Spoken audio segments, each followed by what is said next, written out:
আমাকে যেতে হবে নয়না, কিন্তু যখনই তোমার হেঁচকি উঠবে তখন তুমি ধরে নিও যে আমি তোমার কথা মনে করছি। হ্যাঁ, আর আমার কাছে চলে এসো, কেমন?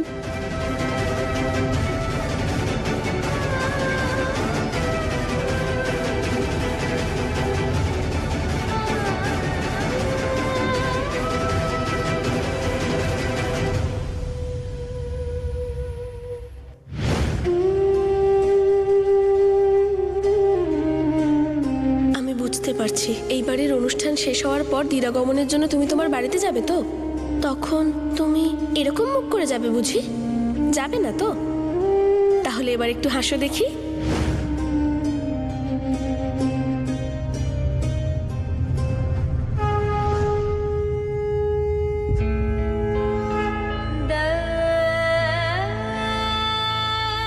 এই কানাই, যদি তুমি এই বাড়িতে না থাকতে আমি সে কবেই ভেঙে চুরে তছনছ হয়ে যেতাম। তুমি আমার পাশে থেকেছো, শক্তি দিয়েছো। মা তোমাকে আমার জন্যই পাঠিয়েছিল, এটা নিশ্চয়ই মাই দিয়েছে তারা দিদিকে, যাতে আমি এখানে একা না হয়ে যাই। আজ আমি এই বাড়ি ছেড়ে চলে যাচ্ছি, কিন্তু তুমি আমার সঙ্গে ওখানে যাবে না, তুমি এখানেই থাকবে।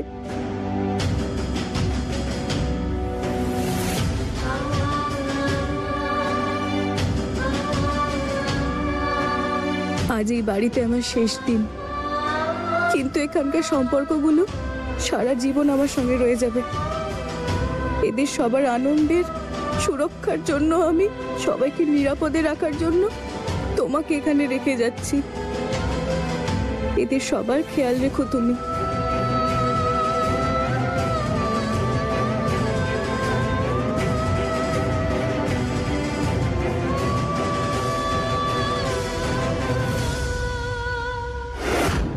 আমি এই বাড়ি থেকে বিদায় নিচ্ছি।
বৌমা, ভিতরে এসো।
স্মল গিন্নিমা,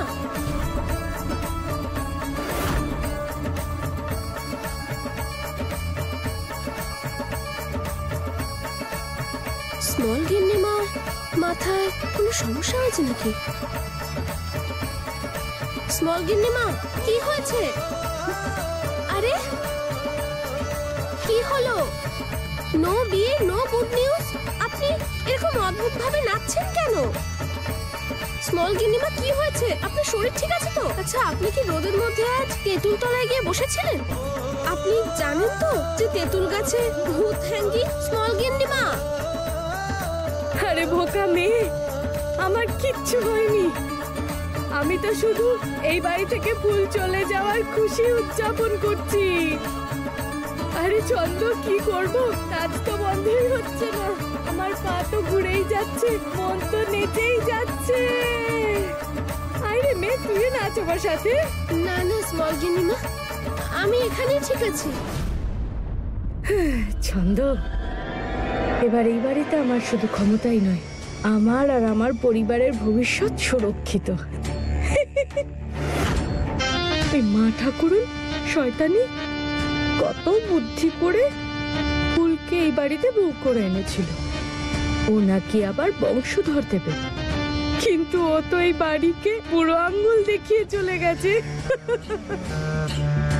যবে থেকে এই বাড়িতে এসেছিল আমার চোখের ময়লা হয়েছিল, এখনো গেছে, আমার চোখের ময়লাও গেছে।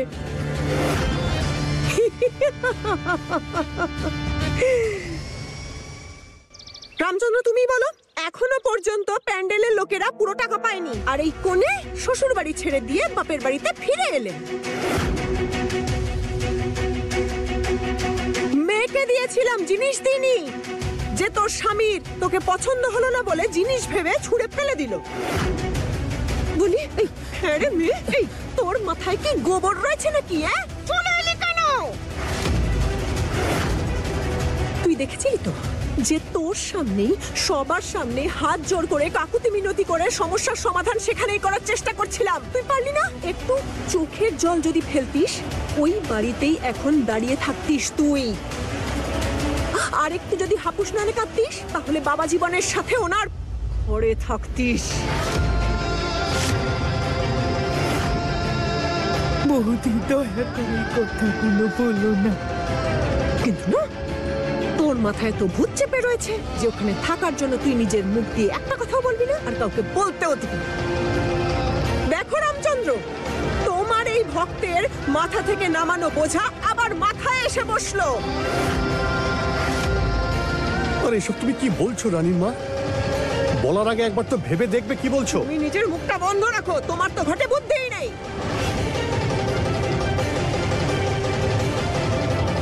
এগো মামি, তুমি